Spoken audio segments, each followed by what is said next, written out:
siang Pak Herman, apa kabar? Masih di mute, Pak. Oke, oke siang, yang Farel, Nicolin, teman-teman. Ya, Siang, oke. Pak. Sebelum Ya, kita mulai, Pak Herman boleh nggak sih menceritakan sedikit tentang background Bapak sebelum menjadi seorang CEO Juta Pos kali ini? oke. Jadi sebelum UTEP, basically join di beberapa korporasi ya. Saya pertama kali itu join company di Toyota, dan move to media industry, dan terakhir sebelum di sini saya di Telkomsel. Ya, Telkomsel cukup Oh, lama. Jadi oke. ini orang Indonesia semua, nggak kan orang Malaysia. Jadi Telkomsel mungkin number one telco di Indonesia ya. Kita punya base yang cukup besar ya, more than 100 million. Jadi Wow. ya di situ pertama kali kita nge-initiate mobile money ya di Telkomsel. Hmm. Ya itu yang dan itu yang juga jadi baseline saya di UTEP gitu, yang kita build meneruskan yang kita pernah luncurkan di Telkomsel juga, gimana landscape payment itu udah berubah ya. Kalau teman-teman sekarang lihat kan sudah everything goes mobile ya. Kalau dulu mungkin orang-orang dulu, mungkin your parents Mama Enda sering ngalamin lebih banyak cash dominan gitu ya. Terus ke card dan sekarang ke mobile di mana-mana QR, especially di Indonesia. Eh, Kalau boleh tanya dikit, Pak, Ya, kan Bapak mention tentang Telkomsel dan Mobile Money, dan sekarang jadi UTAP. Apakah sebelumnya Telkomsel menjadi inspirasi Bapak men-start UTAP, atau sebelumnya ada background lagi yang dengan Mobile Money yang menginspirasi untuk perjalanan sekarang di UTAP, Bos? oke ya. To be honest ya, banyak ya yang emang yang menginspire, yang yang yang saya build di Telkomsel ya, karena emang itu mencoba evolve, jadi evolve ke digital. Jadi kita di Telkomsel itu kan everything go digital, Hmm. termasuk kita ngelihat emang landscape user berubah ya, by that on that time.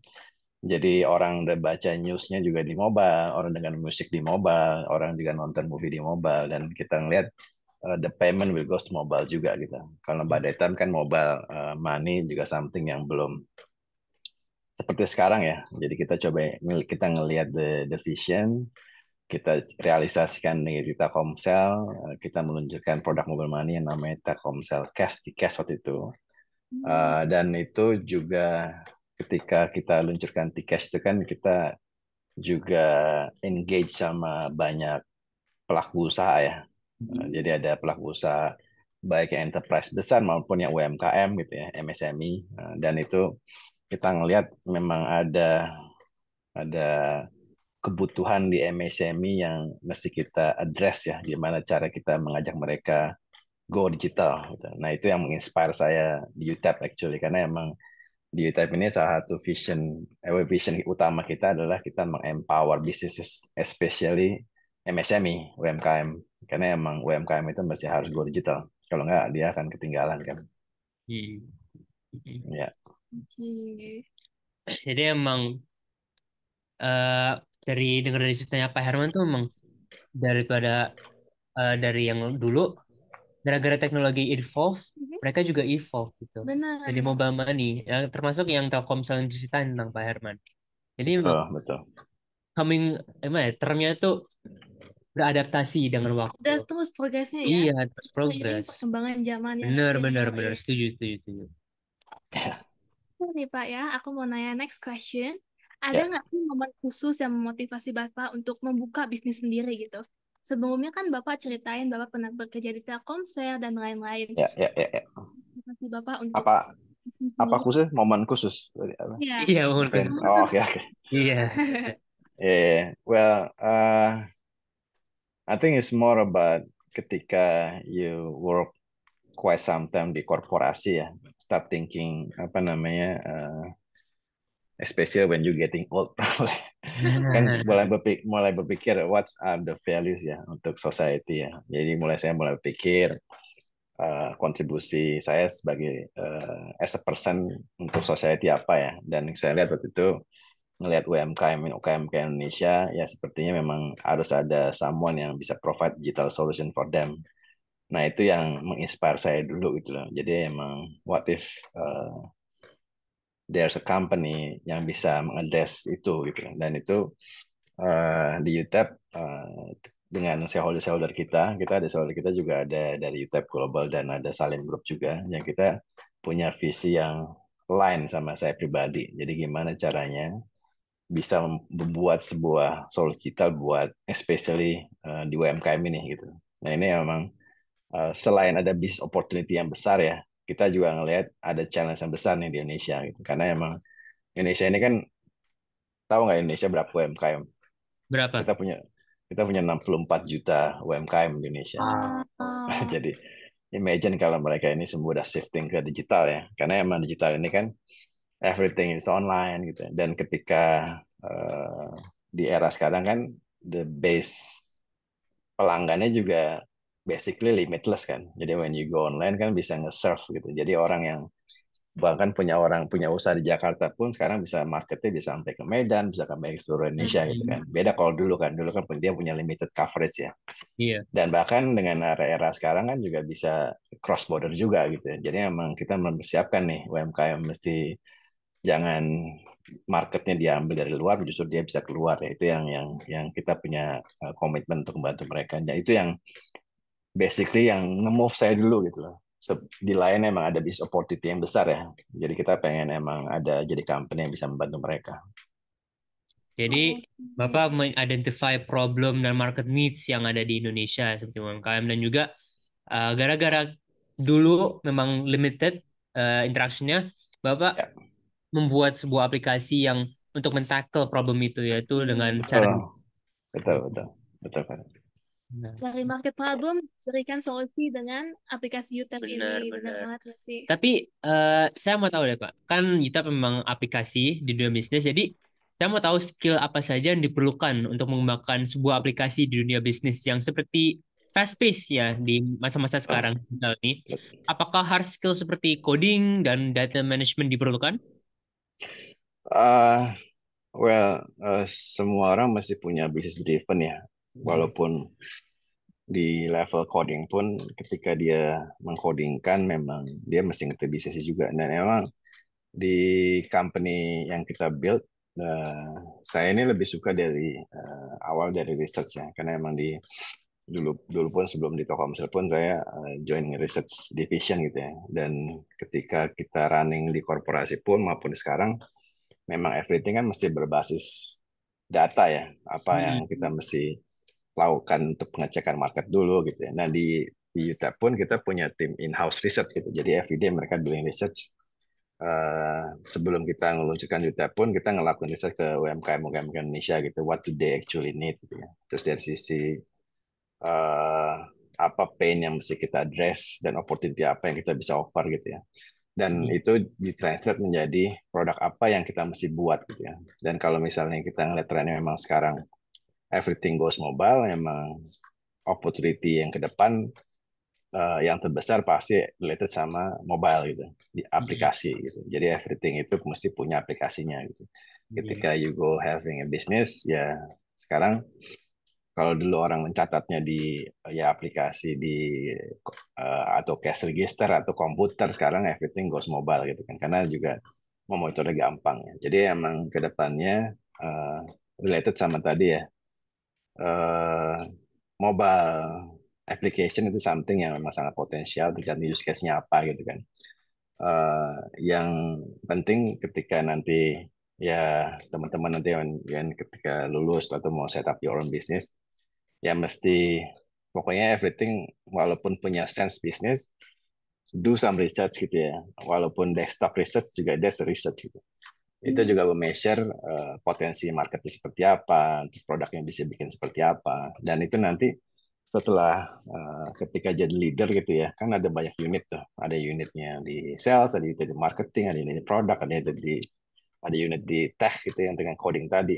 Nah, gimana seorang leader tuh dia bisa mentranslate tuh the visi bisnisnya tadi ke para masing-masing timnya gitu. Jadi mereka ketika doing the role itu punya business sense sama business vision yang sama seperti leadernya. Nah, itu yang challenge yang masih di overcome juga ya. Dan ya banyak juga startup kan yang starting sama really small, Ya, benar. ya like a family gitu ya. Jadi Iya, family business. CTO-nya running semua gitu kan. CTO Mm-mm. doing a coding, CEO doing a business.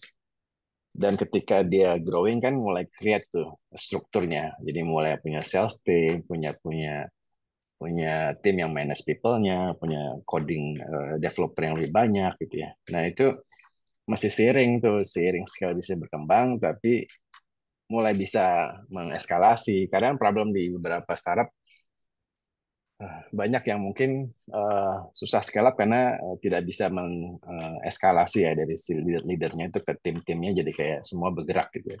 Jadi masih everything dependent sama leadernya gitu. Ketika leadernya eh, apa namanya kurang bergerak, jadi ke bawah juga kurang bergeraknya, itu mungkin potensi sangat besar. Tapi yang penting juga everything must based on data research, dan Mm-mm. gimana caranya bisnis mindset sama bisnis vision itu sesuai dengan konsep hari ini ya, entrepreneurial itu atau entrepreneurial itu Iya, benar. tertanam ke semua tim kita gitu, Mm. baik yang di marketing, baik yang di produk gitu, baik yang sama yang di tech. Karena saya juga believe sama ini ya, kayak misalnya sebuah produk gitu ya, sebuah produk ini kan especially Indonesia ya. Indonesia ini sebuah market yang quite driven dari emotional benefitnya. Kamu kalau tahu Mm. produk itu kan ada dua sisi kan, functional benefit atau emotional benefit.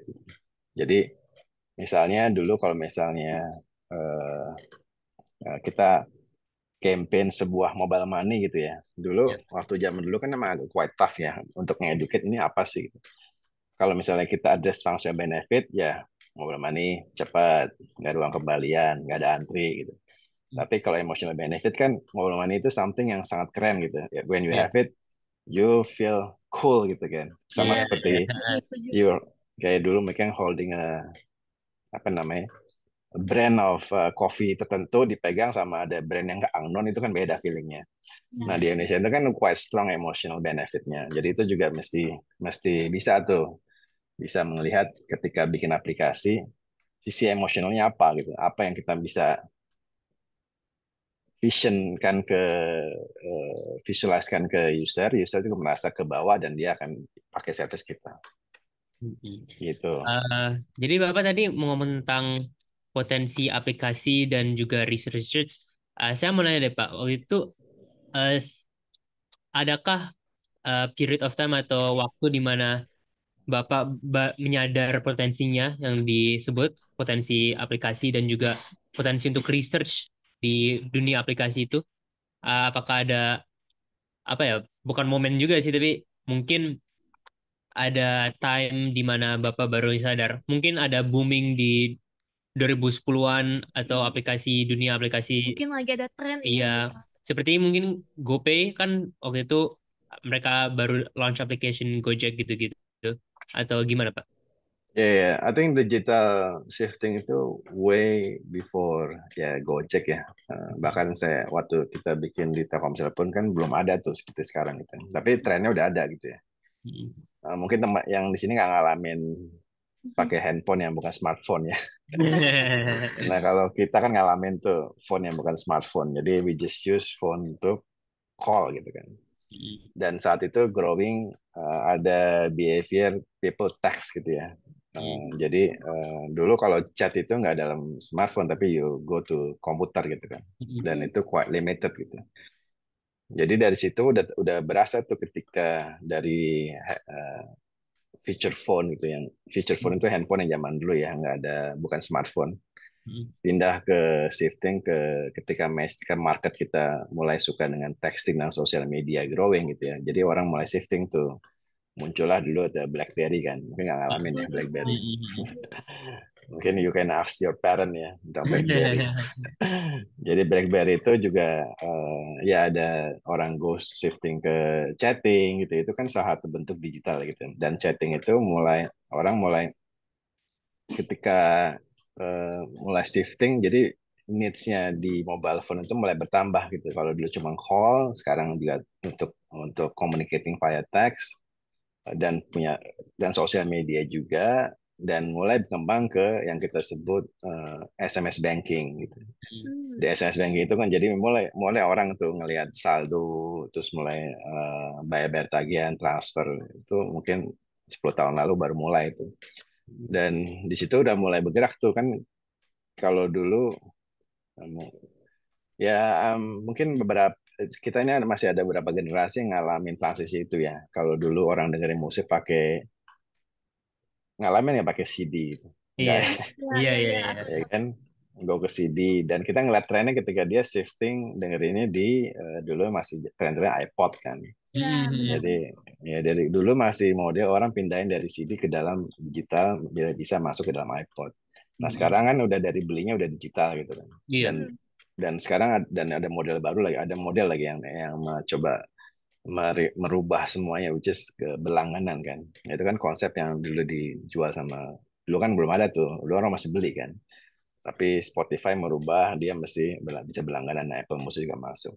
Jadi udah mulai berasa tuh, orang nonton movie juga sama. Kalau dulu orang nontonnya di tape, disc, terus sekarang ke streaming. Dan udah jadi hal yang biasa ya. Termasuk dalam tadi banking tadi, jadi orang yang belum punya needs di phone untuk payment atau cek bank gitu. Jadi SMS banking masuk. Nah sekarang semuanya udah ke aplikasi gitu. Karena demand-nya consumer udah demand more nih. Nggak cuma apa namanya seperti basic dulu. Jadi dia di di apa namanya di aplikasi kan banyak yang bisa di offer gitu. Nggak cuma ngeliat saldo, bisa transfer, bisa bayar tagihan, bisa dari reminder, bisa juga beli investasi, bisa juga apa namanya belanja belanja gitu ya. Jadi everything udah di situ tuh. Nah saya ngeliat trennya kan sebenarnya quite really fast ya. Jadi kayak in between 10 years 10 tahun lalu sama sekarang itu way beda gitu.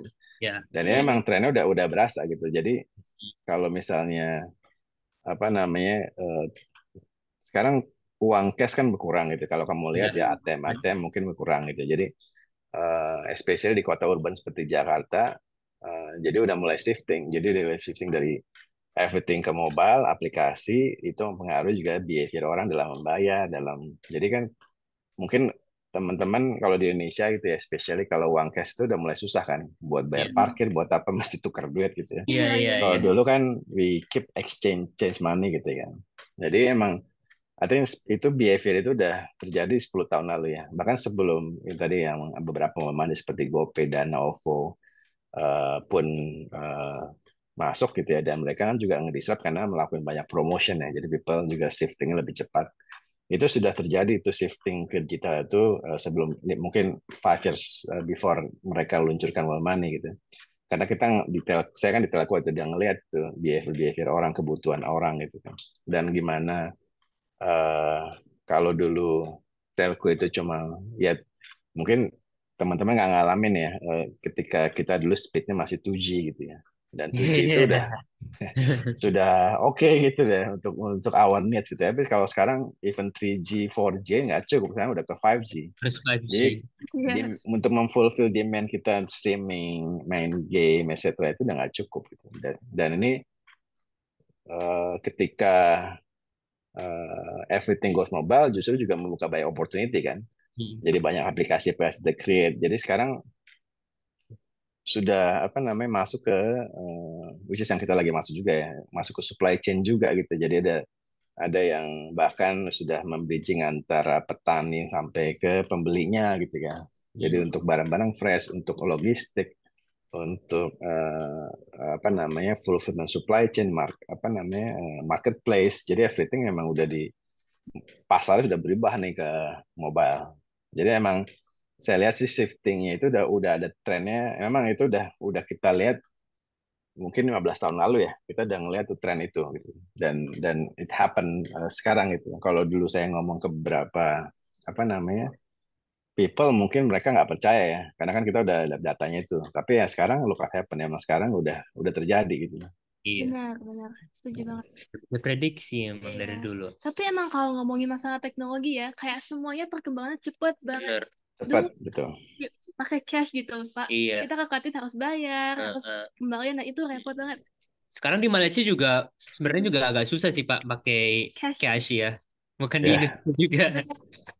Kebanyakan semua Iya, udah shift ya Iya. langsung ke mobile banking. Jadi emang Bapak tuh udah identify trend dan habis identify trend baru bisa membuat apa tuh solusi ke problemnya. Dan ya. itu dengan digital mobile money bank. Iya. Case tiba-tiba langsung pakai handphone aja langsung Iya, scan. Udah banget sih bener. emang benar. Oke. Selanjutnya nih Pak, next question ya. Aku pengen tahu nih Pak, gimana sih proses membangun sebuah aplikasi nih dari UTAP, misalnya dari brainstorming ide atau hingga mencapai persetujuan dari aplikasi App Store dan aplikasi yang lainnya. Oke. Eh, Kalau secara proses mungkin beberapa semua company sama ya, bikin testing, masukin ke aplikasi. Cuma mungkin kalau di kita ya kita ada sebelum kita nge-build juga kita doing research gitu ya.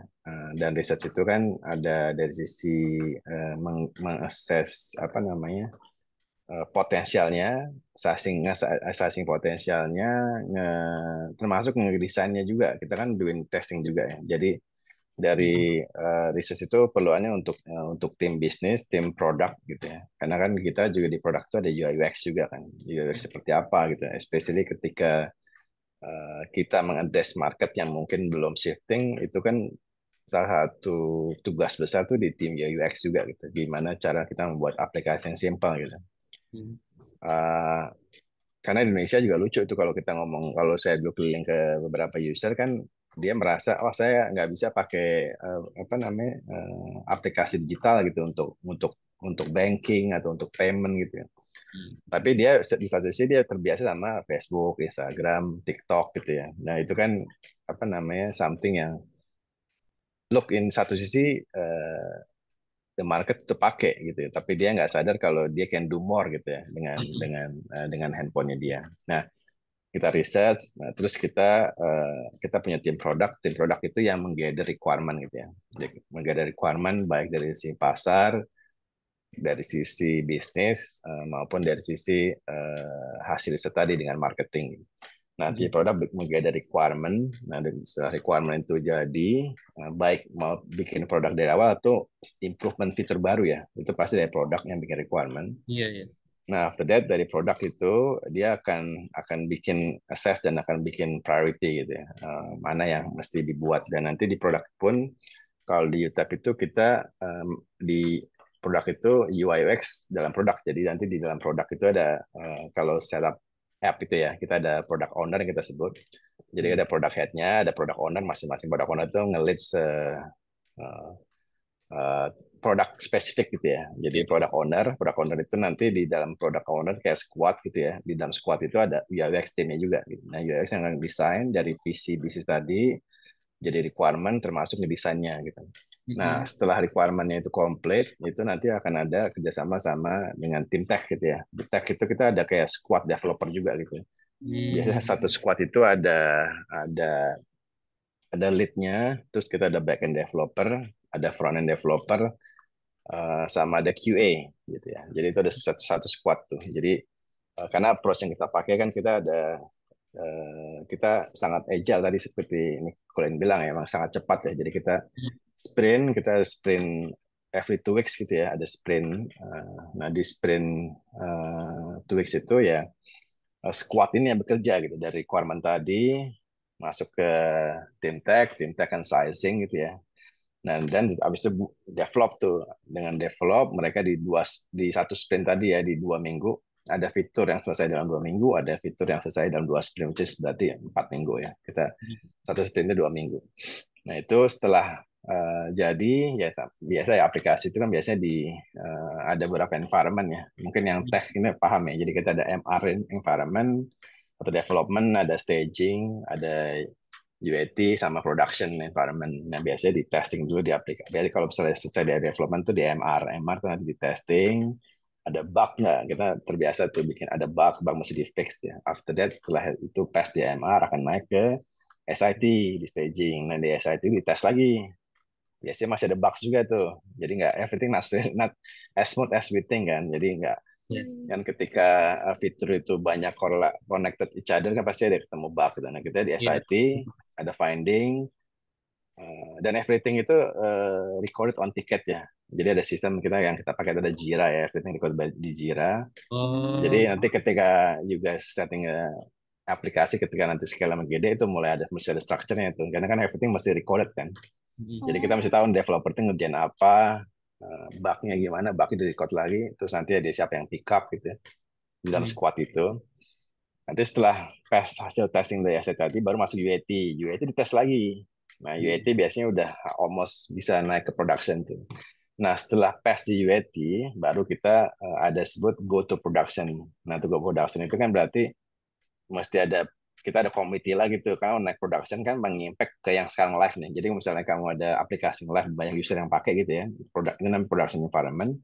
Begitu ada versi baru kan mesti kita nanti ada upgrade gitu kan. Nah, itu tim kita biasanya tengah malam tuh ada upgrade di backend gitu ya. Terus habis upgrade di backend, setelah backendnya itu aman, testing lagi, kompatibel sama backward version yang ada di Play Store atau App Store, udah oke, baru kita naikin front-end-nya. Front-end itu aplikasi ya. Jadi maksudnya aplikasinya dalam Play Store sama App Store. Nah, Play Store biasanya reviewnya kan cepat tuh, masukin iya, submit, nunggu iya. review. Terus setelah apa namanya reviewnya selesai dari Google, kita rilisnya itu bertahap. 10%, 20%, 30% ke market gitu. Jadi nggak langsung Oh, full oke. roll out gitu. Sampai 99,9%. Karena kalau udah 100% kita nggak bisa rollback gitu ya. Setelah Hmm, aman baru kita full roll out. Nah, terus in parallel tadi kita summit kedua ya, sama Google sama summit ke Apple. Apple biasanya relatif lebih lama daripada Google dan iya, lebih banyak kompleksitas lah, minta ini iya. minta itunya ya. Cuma setelah biasa sih masih nggak masalah.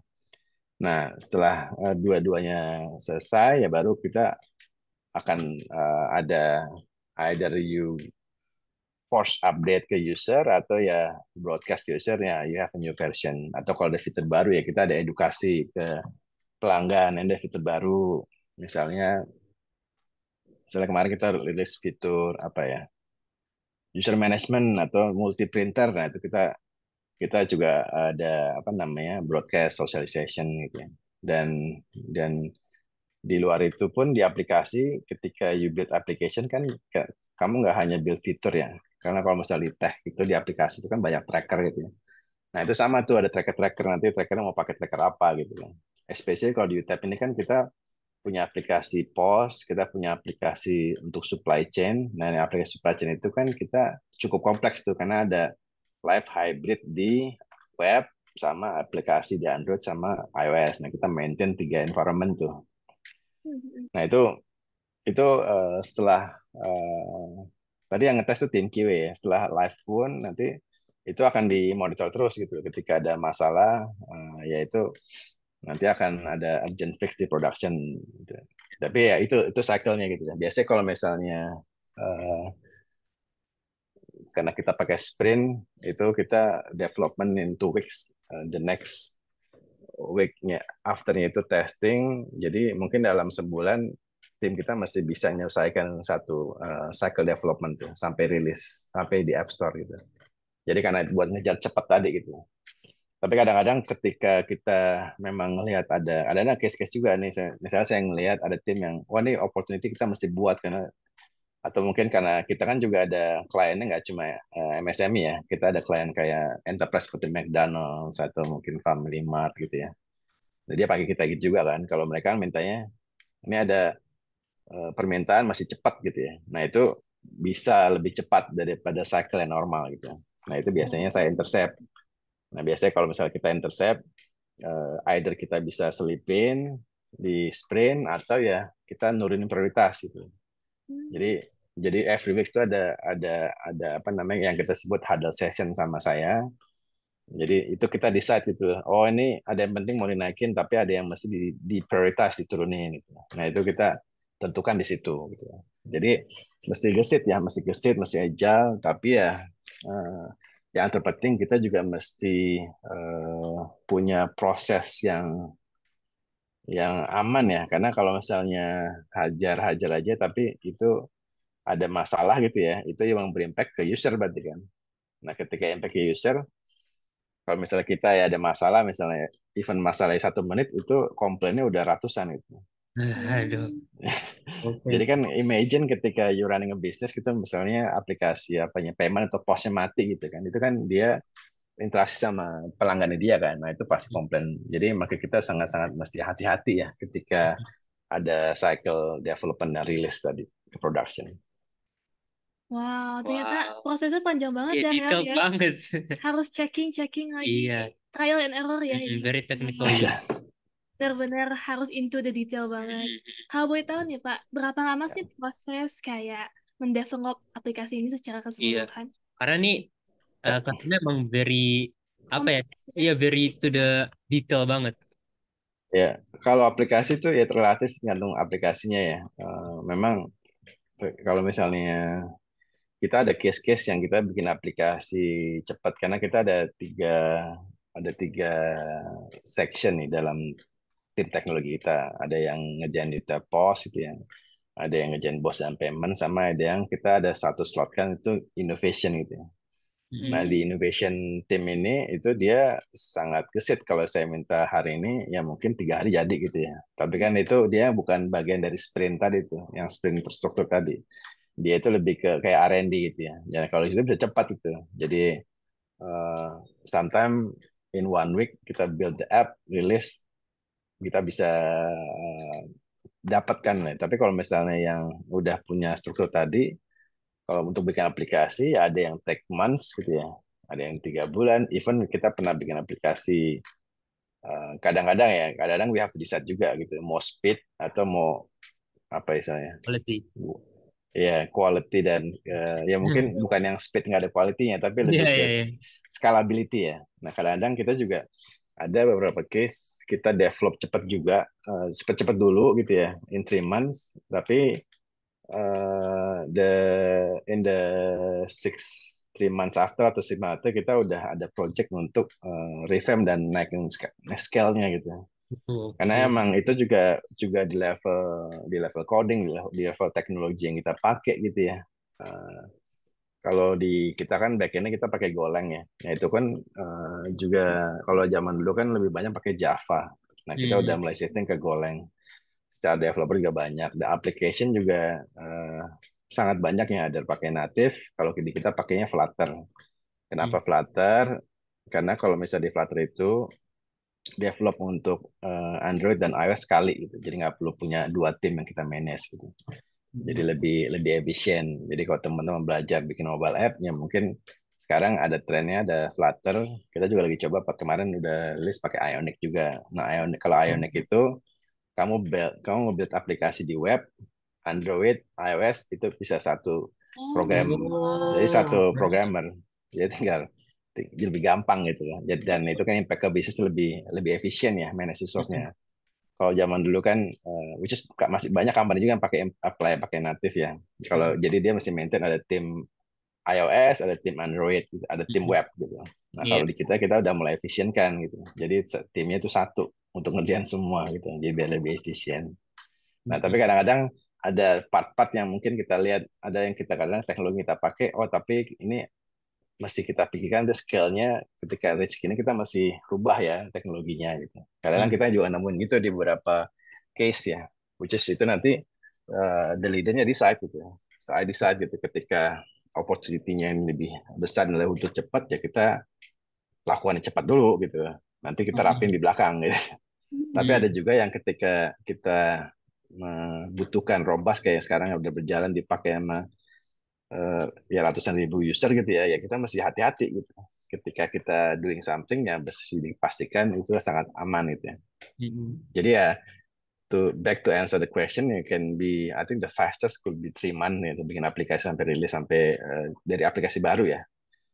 Ideally 6 to 10 months kalau bikin aplikasi yang kompleks gitu ya.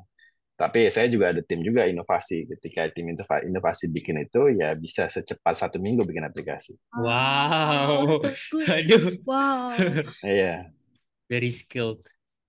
Wah, interesting ya. Interesting Berarti banget. tergantung kita maunya gimana. Mau Iya, cepat atau mau yang agak lebih kompleks ya. benar-benar. Wah, interesting banget sih. Tergantung feature-featurenya apa Iya. juga di dalamnya. Iya. Proses Ya. gitu ya. see, I see. Aku mau nanya sendiri tentang YouTube nih, Pak. Eh, Back to the fact that YouTube kan nih memang salah satu aplikasi yang masih tergolong baru ya. Bagaimana sih caranya kita dapat membangun brand recognition dan brand awareness dari seperti aplikasi untuk itu? Oke, dari apa namanya ya brand itu salah satu yang penting juga ya. Ketika kalau di YouTube ini kan memang ketika kita ngomongin brand itu nggak cuma aplikasinya juga gitu. Ketika kita set company, ya kita masih ada brand awareness ke brand company juga gitu. Nah Mm-mm. itu juga ya kita awal-awal kita cukup invest creating brand, terus juga kita masih ada organic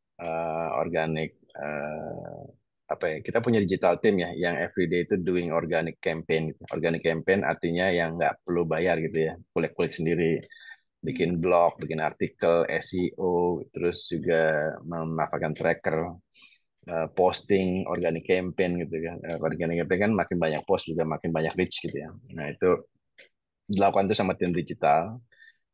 Nah ini ketika ke aplikasinya, ya kita aplikasi, kalau aplikasi kan lebih ke ASO ya. Jadi kamu search di aplikasi store atau di Play Store gitu ya. Itu bermain juga tuh kayak SEO kalau di web, kalau di apa namanya di application store kita sebutnya ASO. Nah itu ada yang berbayar sama ada yang organik. Nah, nah ini yang kadang something yang kita cukup yang kadang suka lupa gitu ya ketika beli aplikasi itu make sure juga mesti punya aplikasi yang punya cukup tracker ya. Jadi kalau kita tuh every button itu kalau kamu bikin aplikasi tuh itu every button itu kita tanam tracker. Jadi tracker itu Mm-mm. emang ada beberapa yang open source, ada juga yang berbayar. Kalau kita pakai yang berbayar pakai Flyer gitu ya. Ada banyak provider gitu. Nah, itu Oh, nanti kita bisa track itu button-button yang banyak diklik di dalam aplikasi itu yang mana gitu. Kita juga ada pakai heat map juga gitu. Ketika nanti dia scrolling itu scrollingnya banyaknya berhenti di mana gitu. Mm-mm. Nah, oh, itu nanti jadi bahan juga ketika membuat campaign gitu, campaign juga. Dan tracker-tracker itu kadang-kadang kan kita campaign gitu ya. Misalnya kita campaign di blog atau di posting-posting kita gitu atau mungkin kita ada advertisement gitu ya. Itu kan ada clickable-nya, clickable leads ke action kita gitu. Jadi ketika ada tracker itu kita bisa bisa measure tuh ketika kamu campaign atau post di Instagram for example. Jadi ketika diklik itu yang hit jadi orang download berapa, yang hit download jadi register berapa, yang register jadi sampai dia pakai menghasilkan uang tuh berapa.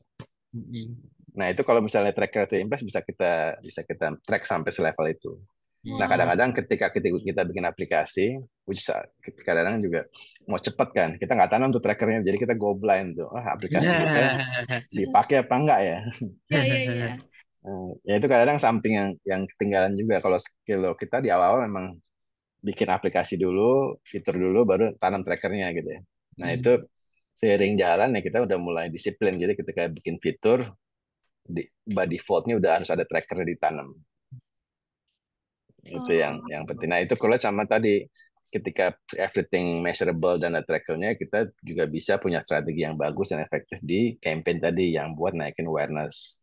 awareness brand kita atau brand aplikasi kita. Karena kalau apa namanya, especially di market kalau misalnya kita dengan budget yang lebih limited gitu ya, kan kalau misalnya kita nggak kulik-kulik dan efektif juga susah kita compete sama yang bayar bayar iklannya Iya, memang. banyak gitu ya. Nah, itu mesti kulik-kulik. Nah, kadang-kadang juga eh, pentingnya itu juga bisa ngelihat keyword apa nih yang kadang-kadang tim kita pun ya mungkin aplikasi yang lain juga sama ya.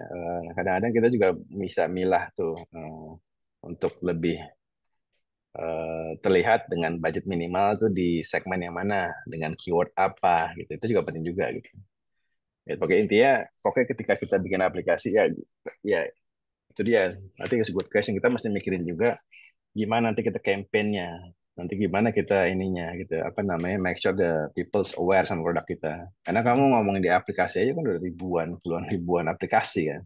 Mm-mm. Gimana bisa ini gitu. Nah kalau di YouTube kan memang kita terbantu karena kita masih punya tim lapangan juga gitu. Kita masih punya tim Mm-mm. lapangan, sales lapangan kita masih punya eh yang kita cuma self register di downloadable app app register dia lakuin sendiri itu juga ada gitu ya. Hmm. Nah, tapi kalau kamu bikin aplikasi purely cuma download, self register, etc., ya itu mesti sangat kuat di situnya di campaign ya. Nggak Emang harus ya, dan nggak harus bayar ya, bisa juga yang organik ya. iya, bener. sih. Jadi emang di belakang campaign brand untuk brand awareness dan brand recognition tuh ada banyak data. Iya, balik lagi ke data Iya, analysis ya nggak sih? major, Iya, major major engkau. aku gitu, Pak. Dan saya juga pernah ya Pak, sebelumnya intern di sebuah, bukan aplikasi ya, tapi di company buat yang kayak media gitu, dan mereka memang fokus fokus banget dengan data, seperti mereka tracking di Instagram mereka berapa Ya, engagementnya dan gitu-gitu. Emang data tuh sangat penting ya, bukan di dunia Benar. aplikasi doang, tapi sosial media juga. Iya, benar. Mm-mm. Apalagi waktu kita mau membuka bisnis, Iya, kita harus tahu market needs kita juga ya. pasti. ya, betul, betul. Berarti data tuh zaman sekarang penting banget, Rel. Mm-mm. Benar. Ya, di kita ini emang udah ada unit sendiri tuh untuk kita sebutnya business intelligence (BI). Nah, itu di most company juga udah mulai create ya BI unitnya. Jadi itu kita ini basically you build a platform. Jadi di luar produk yang kita build, kita juga bikin a platform for data aggregation ya. Jadi semua data kita masukkan tuh. Kita sebutnya kita punya data warehouse gitu. Jadi semua data dari pengguna kita, payment, pos gitu. Mm-mm. Terus dari sisi apa namanya? Bahkan dari tracker yang sosial media. Tadi kita masukin semua tuh data warehouse gitu. Nah, data warehouse makin besar kan. Nah, di data warehouse itu kita punya tim data analyst, dia yang akan ngebikin course analysis tuh. Jadi semua itu masuk, dan ketika sekarang ini emang I think the potential in coming years itu, karena kan data itu kan jadi basis juga untuk kita ngomongin machine learning dan AI ya. Dia Mm-mm. akan bisa maju kalau tanpa ada suplemen data yang masuk. Nah, ini yang yang yang ke depan hari ini ya, the big data yang mulai berkembang jadi machine learning dan AI ini akan sangat potensial dan mungkin agak quite dominan nih di beberapa industri. Iya. Nah, ini yang mesti disiapkan juga. Jadi ketika kita build application gitu ya, atau kita build bisnis, mulai dipikirkan nanti datanya ini mesti kita tampung gitu ya. Masuk ke dalam suatu data, karena itu data yang sangat valuable. Kalau dulu saya waktu bikin hilang kalau kita jual ke shareholder atau nanti jual ke tim-tim kita gitu ya. Kalau kita ngomong, sebenarnya bisnis kita apa gitu ya. Bisnis kita ini uh, quote unquote yang saya bilang it's about capturing data gitu. Jadi kalau Mm. setiap kita transaksi ada orang pakai aplikasi kita gitu ya.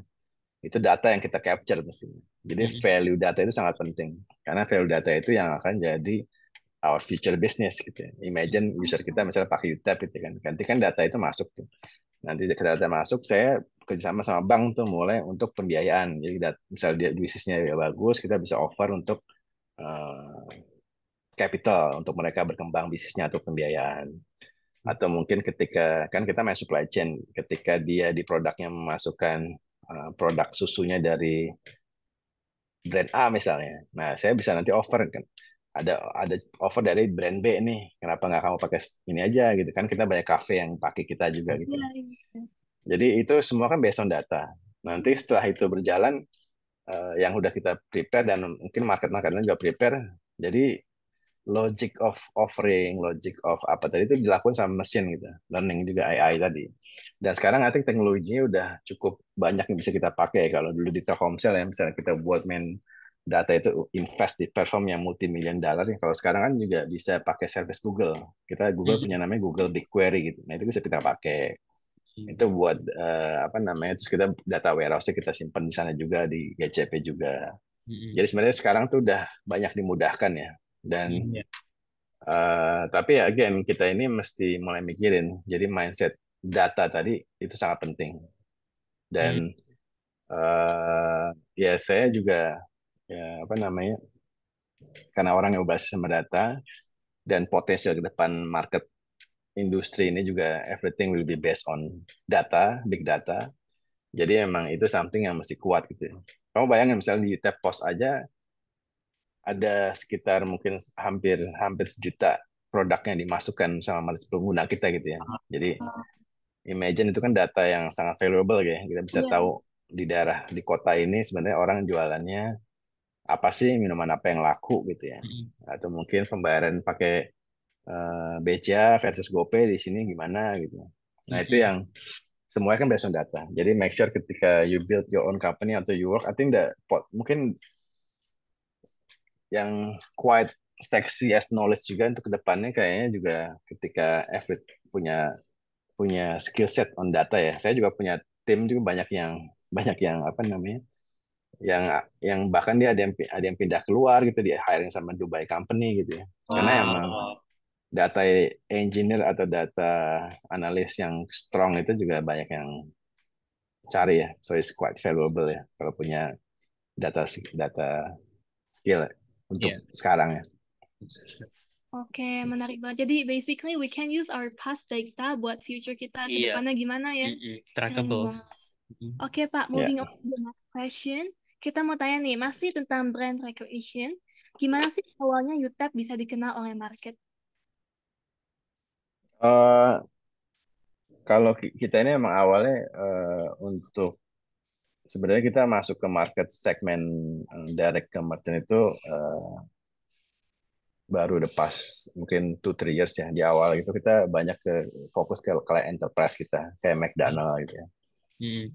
McDonald yang pakai kita McDonald, Family Mart, Optik, Melawai, terus juga ada beberapa brand-brand lain gitu ya. Dan kita ini kan provide solution payment. Jadi kalau misalnya kamu makan di McDonald tuh ada payment tools kita tuh di drive thru, di apa namanya, di self kiosk mereka sama di counter.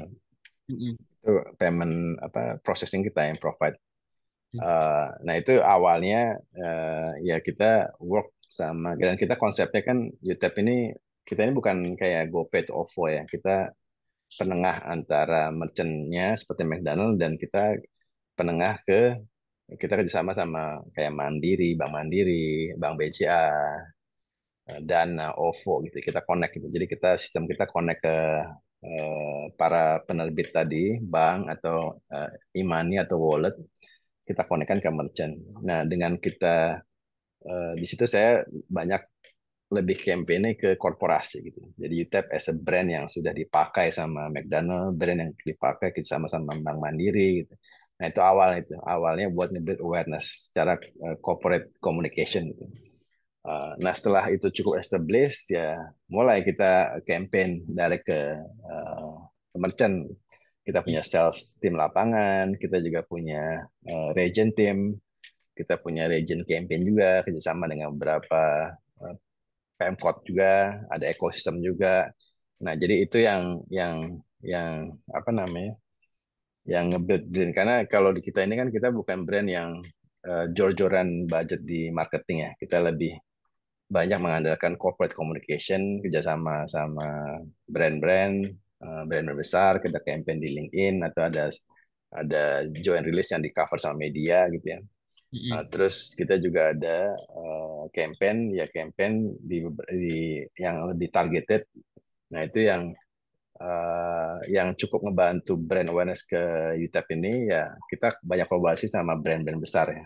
Yang seperti saya bilang Mbak McDonald, Bank Mandiri, yaitu cukup booster tuh UTEP, dari siapa sih yang tahu UTEP, jadi cukup jadi diketahui di level korporasi, dan baru 2 atau 3 tahun yang kita mulai gencar ke UMKM yang directly ke Mm. market, dan itu pun banyak yang mengandalkan organic campaign, uh, lebih ke word of mouth, sama kita sekarang lagi nge-build juga afiliasi ya. Jadi merchant-merchant yang user yang kita masuk ke kita pun dia bisa ketika dia nge-refer UTAP gitu ya dan ada pembelian, dia nge-share link gitu ya. Nanti dia akan dapat komisi gitu.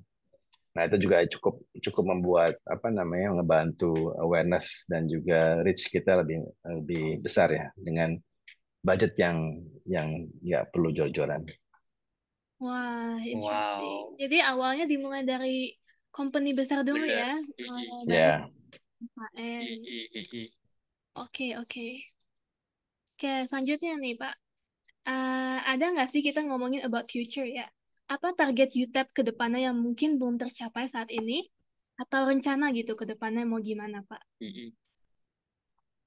Ya banyak sih, banyak banyak yang kita mesti kejar, banyak PR karena marketnya ya, usage juga ya emang bergerak sangat cepat gitu ya. Iya. Dan kebutuhan yang kita udah identify di beberapa tahun ke belakang, bahkan di tahun ini pun pasti tahun depan udah nambah lagi gitu. Jadi kita kejar jalan terus gitu kan. Dan ya kita berharap kita bisa fulfill itu. Dan kita ini juga karena emang sekarang di era startup seperti sekarang ini kan banyak sudah sedikit beda mindsetnya. Mindsetnya lebih mementingkan profitability the company ya. Iya. Jadi kalau apa namanya, kalau the past years, especially sebelum pandemi kan kita genjot buat naikin portfolio our company dan the valuation go up gitu ya. Dan kalau sekarang lebih back to the core gitu ya. Gimana kita bisa bikin company yang profitable buat shareholder kita gitu. Nah, ini yang kita lakuin di UTEB.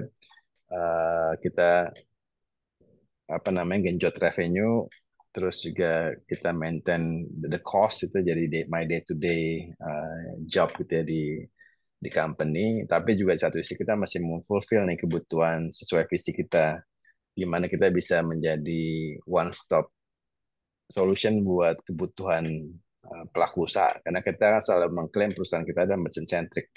Jadi kita bikin solusi buat para pelaku usaha. Nah, ini saat ini kita punya pilar di payment, di POS, dan kita masuk supply chain. Kalau supply chain itu maksudnya ini ya, kita ini kan satu shareholder kita Salim. Kamu tahu Salim nggak? Salim itu yang punya Indomie. Oh, tahu, tahu, tahu. Ya. Jadi kita kerja sama grup kita juga di Salim. Kita udah mau konekkan apa namanya. Jadi kalau misalnya macam-macam kita itu stoknya habis atau Indomie habis, dia bisa replenish atau beli lagi lewat aplikasi kita, dan itu langsung connected Wow, sama keren juga.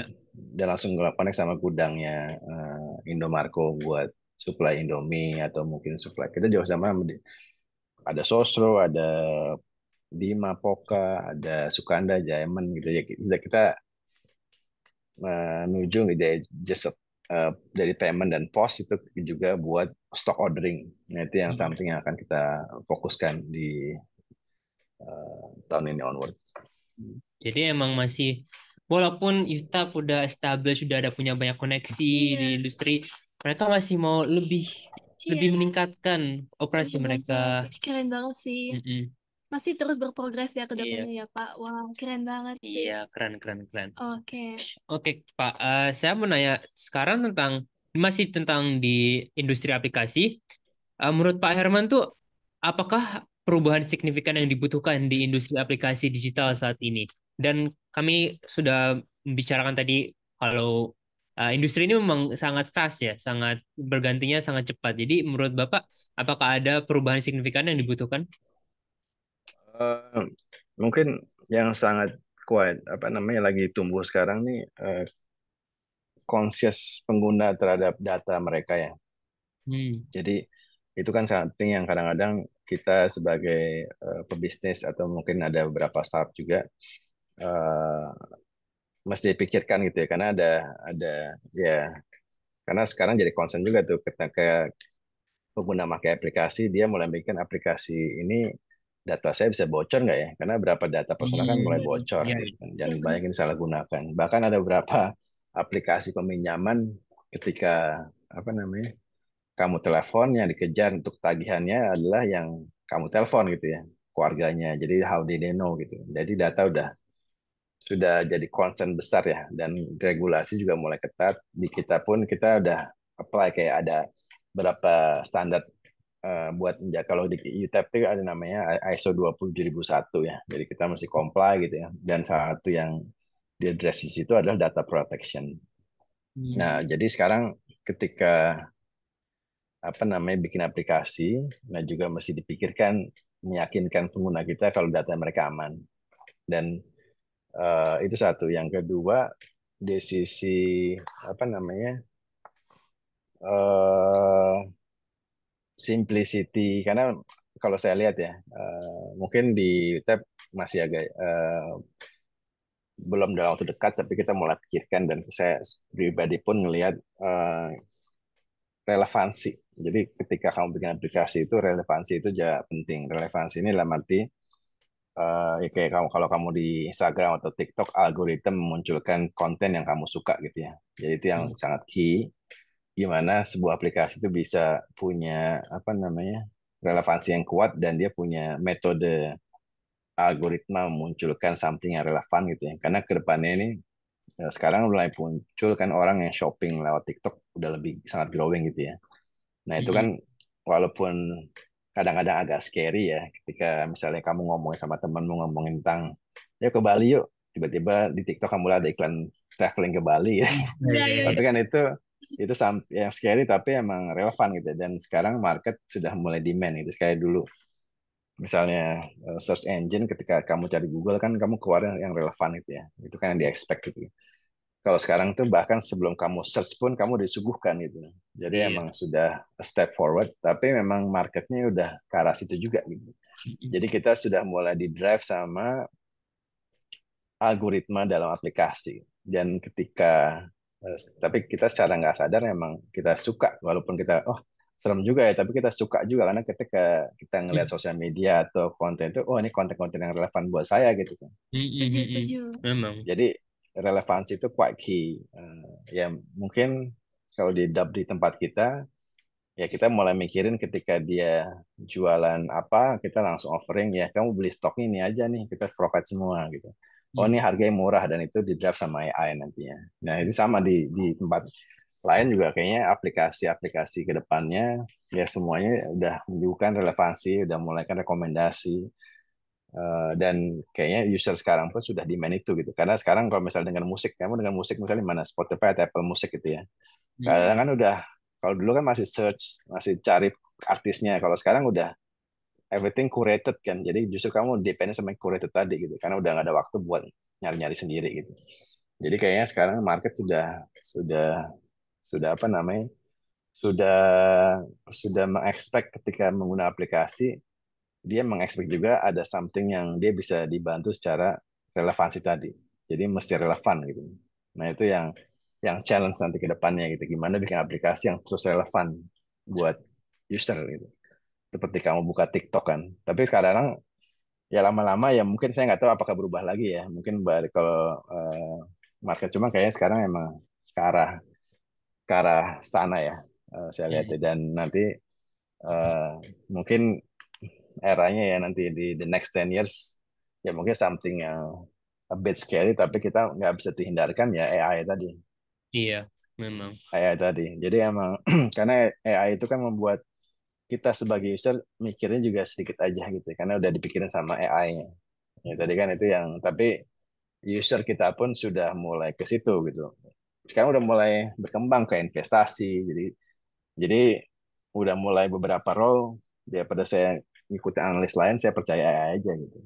Hmm. Atau atau mungkin banyak juga yang ke beberapa kayaknya ke beberapa industri akan berkembang terus mereka. Jadi menyuguhkan rekomendasi traveling, rekomendasi apa namanya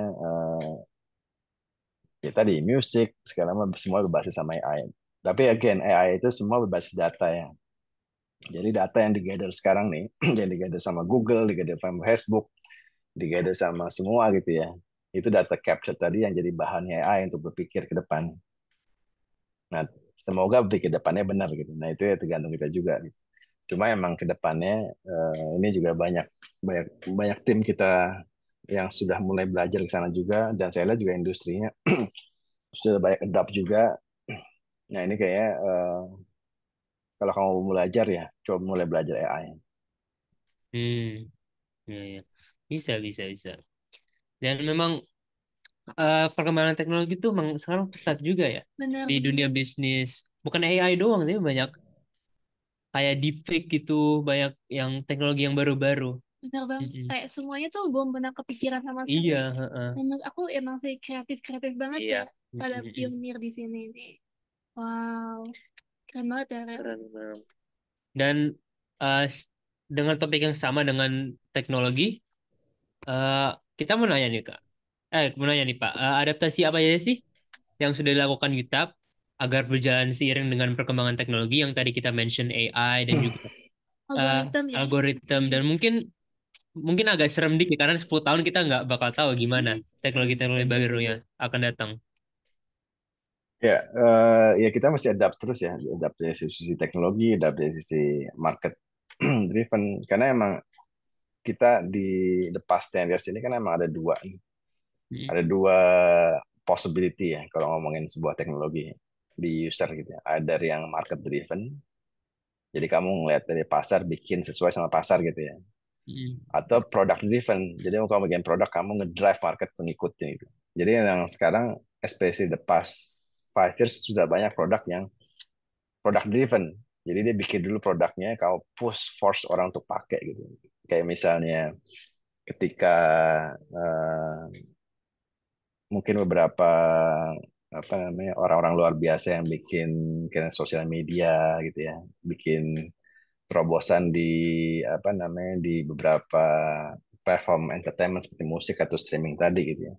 Itu angle-nya lebih banyak product driven. Jadi di create produk kalau kalau ngomongin demand-nya, kalau ngomongin market driven, dia dia kalau dia ngelakuin cuma ngelihat dari sisi hasil pasarnya doang, itu pasti hasilnya marketnya belum belum ke situ gitu. Hmm. Tapi dia bikin dulu produknya, dia force gitu untuk orang adopt ke situ. Dan beberapa brand yang sudah punya power untuk ngelakuin itu ya seperti Google, Apple gitu ya. Nah, itu banyak kalau misalnya I think the good thing kita sebagai pengguna atau praktisi atau mungkin pelaku yang bikin aplikasi juga ngelihat juga ya apa yang mereka lakukan ya. mm, Karena kayak company di sudah selevel mungkin kayak Apple, banyak dari produk-produk mereka itu yang product driven. Jadi mereka bikinnya produknya people will adapt gitu. Oh. Karena ya kayak misalnya sekarang kan yang sekarang nih masih ada perdebatan apakah kayak Vision Pro atau yang virtual reality itu works apa enggak gitu kan. Tapi mm, kalau dari sisi mereka, mereka tetap invest banyak di situ karena meyakin itu akan ke situ. Dan pelan-pelan mereka udah mulai nih membawa user untuk ke situ. Jadi lebih ke product driven. Jadi gimana orang ke situ dan dia akan shifting gitu. Jadi bukan dari lihat kebutuhan dari pasar sekarang untuk itu. mm, Jadi ketika you create something ya coba yang lihat kamu your angle lebih ke market driven or product driven which is dua-duanya nggak ada yang salah sih menurutku. mm, Yang kalau yang product driven kan pasti ada basis juga kan. Oh, biasanya itu mengadakan visionnya juga ketika ada data ini. Misal data ini kan sebagai leader ya, anak muda sekarang juga masih mikirin jadi leader kan. Ketika ada data, misal datanya sampai di level 1 gitu ya. Nah, udah mulai tuh ada pastinya nanti semakin kamu mature, udah mulai ada sense tuh. Nanti mm, di level 2 3 4 seperti apa ya? Nah, 2 3 4 itu it's your instinct, your sense itu yang akan yang berbasis yang tadi sampai nomor 1 kamu bisa expand gitu ya. Nah, beberapa people yang visionary yang sudah sangat sukses di market bahkan yang kayak tadi ya founder-founder yang big brand tadi kan dia bisa ngelihat ke depannya seperti apa. Nah, itu yang coba dipikirkan dan coba yang rawang-rawang karena anak-anak muda kadang suka suka apa namanya mm. apa memikirkan namun Iya, what happen nanti the next 10 years gitu. setuju, setuju. Kreatif banget sih emang. Mm, Oke, lanjutan ya last question dari kita ya Pak. Eh, kan Bapak nih sebagai CEO nih, apa sih tantangan terbesar yang mungkin Bapak alami nih? Karena di perusahaan Bapak kan seperti yang Bapak bilang tadi banyak divisi nih ya. mm, Apa sih Ya, tantangan tersebut dengan mengcombine semua divisi itu? ya setiap organisasi punya challenge masing-masing ya, especially ketika makin berkembang, makin banyak divisi. Yang penting kan kamu punya proses dulu, prosesnya Iya. establish antar divisi itu ngapain dan gimana tuh connect each other gitu kan. Kayak misalnya sebuah mobil kan ada connected each other gitu, ada sebuah kayak chain atau rantai yang mengkonekkan each other. Ketika satu mati ya akan stuck tuh panjang. Jadi kayak kamu bisa mengatur ritme dan secara sebagai leader bisa mengkonekkan semua gitu. Ketika misalnya tadi tuh sebuah sampai produk luncur pun ada tim research, tim marketing, tim produk, terus semua connect tim sales. Nah Mm, ini semakin banyak divisi ya challenge-nya ya gimana caranya kan ada orang yang mungkin cukup tahu survei saja. Kalau saya kan tipenya yang mungkin beberapa orang ya beda-beda lah ya. Kalau saya tipenya lebih ke hands on gitu ya, hands on ketika ada yang tim bukan bukan micromanage in negative way ya, tapi lebih ke hands-on, tahu yang dia lakuin nama ini apa nih kan, produk apa. Dan ketika ketika kita create sebuah proses itu make sure semua bergerak. Dan kita ini ada ya, saya ada weekly sama masing-masing, ada yang bi-weekly, ada yang Iya. weekly, masing-masing unit kita ada weekly meeting, ada juga session yang saya kalau sama grup head grupnya gitu ya. Dan juga ada project lintas grup divisi gitu ya. Biasanya kalau project saya lebih banyak yang ngelibatin ke staff-staffnya gitu. Karena Iya. one of the era sekarang yang agak berubah di culture sekarang, kita mesti punya platform culture yang cocok buat anak-anak muda sekarang gitu ya. Karena anak muda sekarang kan butuh butuh yang lebih dinamis gitu kan, Iya. dan lebih butuh kalau kita juga butuh menyediakan platform. Jadi ada beberapa yang kita mesti adjust juga untuk mereka.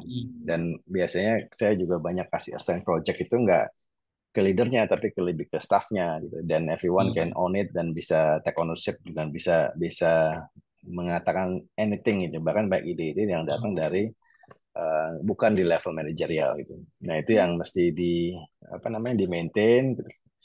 Karena kalau misalnya koordinasi semakin besar kan banyak orang-orang yang jadi mungkin punya potensi tapi tidak terlihat gitu ya.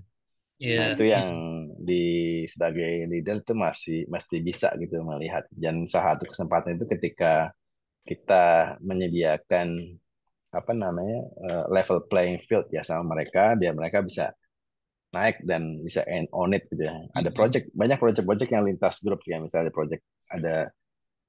kita mau improve customer journey apa gitu, atau mungkin ada ide bisnis apa. Nah itu biasanya kita juga libatin di di anak-anak yang run gitu ya. Iya. Dan itu quite efektif gitu ya. Dan kalau saya kan tipenya everyone can reach me ya. Dan sekarang juga eh kita ini semuanya udah everything on, nggak tahu teman-teman terbiasa sama Teams ya. Awal kita di kantor tuh pakai Microsoft Teams kan. Jadi everyone can reach me anytime gitu, bisa bikin task force itu, sharing kolaborasi juga, kolaborasi file juga di situ gitu. Jadi quite efektif dan ngebantu sih. Dan sekarang juga wherever you are juga bisa reachable dan bisa doing like this gitu ya, completion online gitu ya. Dan kita pun kan juga punya ada developer kita yang ada yang agak bukan di Jakarta gitu ya, dan itu juga mesti intact terus kan. Nah itu cukup dibantu sama Microsoft Team buat nge-manage the whole team. Tapi yang paling penting ya itu transparansi, kolaborasi, Iya. Pasti. komunikasi. Nah itu Iya. yang dijaga sama kita di manajemen. Wah, berarti Bapak ini sebagai leader itu kayak memberi kesempatan ya kepada Iya. semuanya untuk Ya harus gitu. Bang juga. Menarik banget sih. Menarik potensi juga dari setiap member. Kayaknya ini penting banget gak sih dalam Iya, sebuah apalagi tim? di organisasi kita nih, PPI. Kayak semuanya harus mencoba untuk bisa dapat experience-nya, Pasti. bener gak sih? Pasti. Oke, Terima kasih, Pak Herman. atas jawabannya. Nah, sekarang kita akan beralih ke sesi Q&A. Teman-teman yang mau bertanya boleh langsung raise hand di Zoom ya, atau chat di Q&A box. Oke, jangan mau bertanya, guys. Jangan malu-malu, guys. Boleh langsung tanya aja. Oke. Kita masih menunggu untuk questionnya. Ngomong-ngomong nih, Pak, aku mau nanya. Kalau employee di UTAP nih kebanyakan hybrid atau langsung ada office-nya gitu, Pak? Mostly office, ada beberapa role kita ada hybrid, dan especially some role kayak developer gitu ya. Ada yang remote juga gitu ya. Ada beberapa role kita emang agak mendorong mereka emang mesti full di office, ada yang hybrid dan ada yang full remote. Jadi kita ada beberapa role yang agak beda-beda. Berarti tergantung ya, Pak ya. Oh. Iya, dengan role. Oke, masih menunggu guys. Iya, kita masih menunggu. Jika kalian mau ask questions, boleh raise hand aja langsung. Iya nih guys. Atau di chat Q&A box. Boleh tanya apapun aja ya. Boleh. Mulai dari teknologi, mungkin dari aplikasi UTAP-nya. Yeah, CEO, life of CEO boleh. Oke nih Pak, aku juga mau nanya. Kalau dari UTAP ada nggak sih kan aku biasanya aplikasi itu ada sisi premium sama sisi yang free-nya Iya. nih. Heeh. Nah, kalau di UTEP ini apa sih yang menjadi pembedanya gitu, Pak? Oke, yang yang punya model itu kita ada di UTEP Pos ya, aplikasi pos. Memang ada yang gratis, ada juga yang berlangganan, dan ada yang yang ada paket-paketnya ya. Tapi ada yang gratis. Memang kita ada di satu sisi kita pengen nge-build scale user gitu, makanya kita punya produk gratis. Kita Hmm. juga ada orang bisa coba-coba dulu trial mode gitu ya. Ada juga yang memang yang pakai berbayar, fitur-fitur yang lebih advance gitu ya. Jadi kalau misalnya kamu punya small business simple gitu ya, nggak perlu apa namanya bikin tagihan, terus produk varian atau mungkin user management buat manage kasir banyak gitu ya. Nah itu bisa pakai gratis. Tapi kalau udah butuh more fitur ya berlangganan. Oh, I Ngerti, see. ngerti. Menarik ya. Menarik. Emang ada perbedaan ya? Iya dong. Oke. Kita punya lagi pertanyaan nih Pak dari Anonymous juga. Halo Pak Herman, saya lumayan penasaran tentang apa saja pengaruh pandemi COVID-19 terhadap UTAP dan apa apa yang Bapak lakukan untuk mengurangi dampak negatif dari pandemi terhadap bisnis yang Bapak jalani. Terima kasih Pak Herman. Oke. Di sisi lain justru pandemi cukup karena UTEP ini kan luncur di era pandemi ya. Jadi kita Hmm. kita luncur di Februari 2020 sebulan sebelum pandemi itu. Dan di sisi eksekusi ya banyak berubah ya. Jadi kita emang expect ada pandemi, kita punya planning, juga nggak mengfactor in pandemi ya waktu kita set up company. Nah, dan pandemi happen gitu ya. Jadi kita memang ada adjustment tuh di sisi operasional kita. Di sisi operasional kita di tim, di sisi kita bekerja, di sisi kita yang produk, masuk produk yang kita buat juga, kita mesti bisa ngelihat nih, justru di saat pandemi ini, opportunity apa yang kita bisa grab.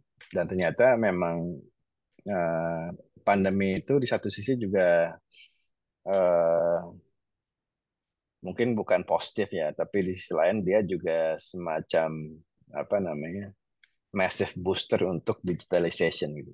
Dan Hmm. jadi ketika pandemi kan orang didorong untuk shifting ke digital gitu karena kayak if you don't Iya, go iya. digital ya ya you cannot move, you cannot do anything gitu kan. Hmm. Jadi di situ pun kalau di kami ya kita ngeliat ada pertumbuhan orang bayar pakai non tunai gitu kan. Dan kita ngeliat emang solusi kita di pembayaran non tunai atau cashless tadi atau digital payment itu kita ngedukate waktu itu ya pakai pembayaran digital aja lebih aman daripada uang tunai ada virusnya gitu kan. Jadi kan sesimpel itu kan people adapt dan emang di beberapa pelaku usaha sudah mulai adapt juga gitu kan. Dia agak ketika dia nerima uang tunai pada saat itu kan dia mulai mikir nih uang tunainya disemprot-semprot pakai disinfektan Iya. basah-basah kan sayang juga gitu. Benar. Jadi terus ada behavior lagi juga people juga mulai jualannya kan online ya.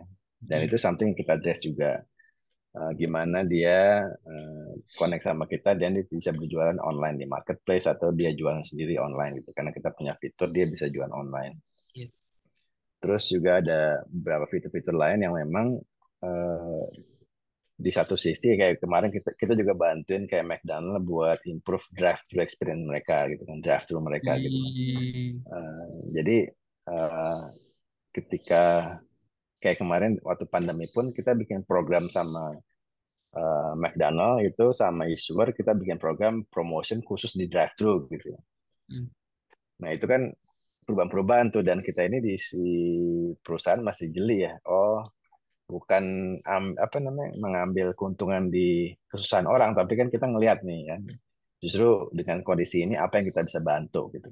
Nah itu yang justru kita ngelihat banyak solusi-solusi kita dan kita juga terbantu untuk edukasi digital itu karena ada pandemi gitu.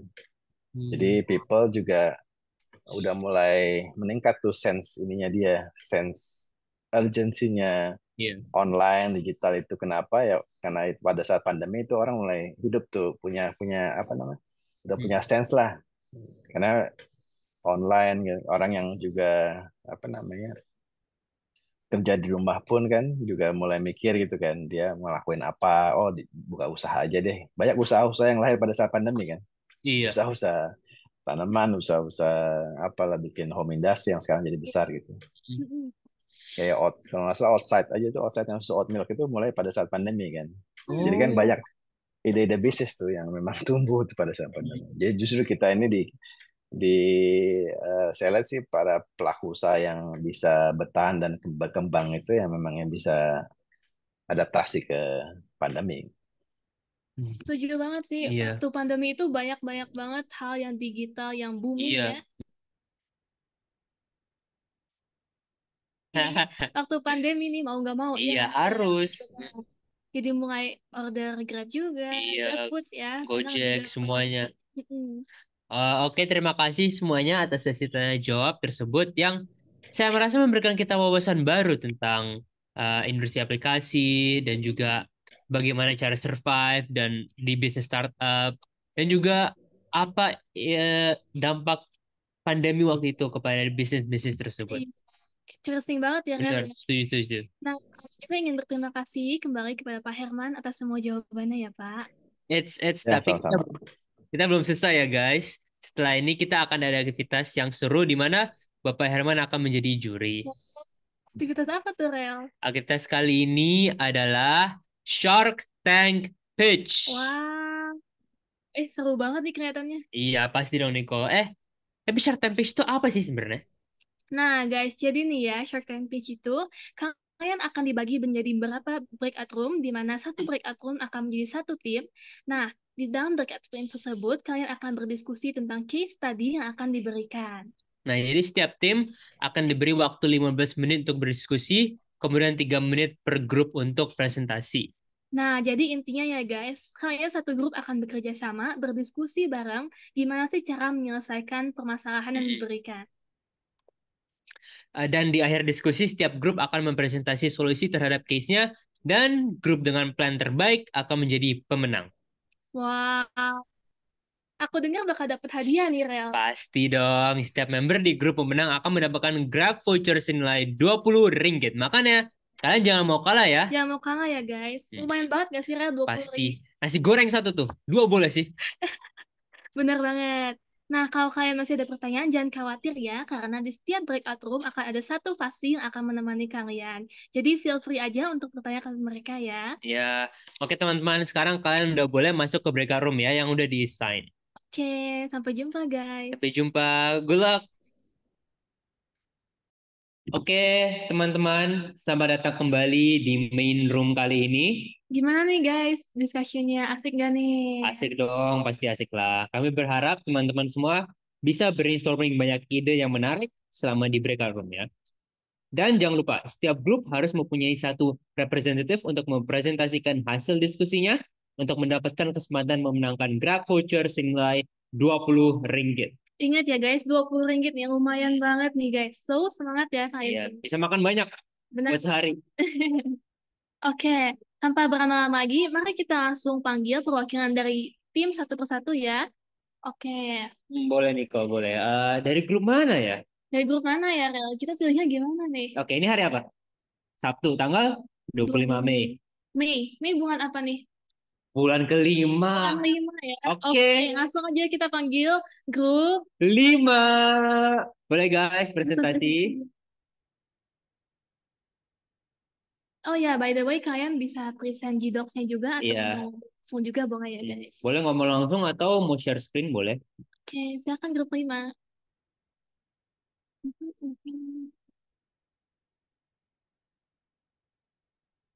Oke, kita grup 5 ya. Jadi ada aku, Jeffrey, Richie, Fitri, sama Audrey. Oke, bentar ya, aku share dulu ya screen-nya.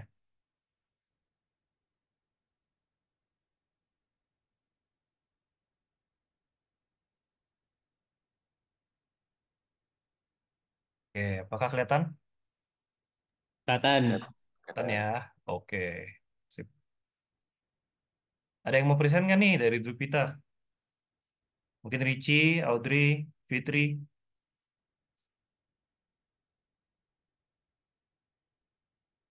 Atau kita aja ya, Jeff? Yeah, you can go first, honey. Oke, boleh, boleh, boleh. Jadi ini hasil diskusi kita. Langsung mulai aja to the first point. Jadi first approach itu adalah eh, pendekatan penggunaan social media or raising brand awareness. Jadi we create brand awareness through social media by creating engaging and creative content as to introduce those people who don't know about the application. Jadi kita menggunakan Instagram misalkan. Dari situ kita bisa meningkatkan brand awareness dengan penggunaan social media. Setelah create brand awareness melalui social media, disitulah kita bisa lebih engage dengan para audience sehingga mendorong mereka untuk melakukan transaksi menggunakan UTap Post. Oke, itu first point. Mungkin untuk the second point, gue alihkan ke Jeff. Ya, poin keduanya solusi untuk meningkatkan frekuensi pengguna aplikasi. Ini tadi discuss bahwa dilihat dulu terlebih dahulu mengapa frekuensi per pengguna tidak tinggi dan di situ mencari solusinya. Solution yang terpikir adalah mungkin penggunaan aplikasi tersebut perlu disederhanakan. Jadi mungkin dari UI UX-nya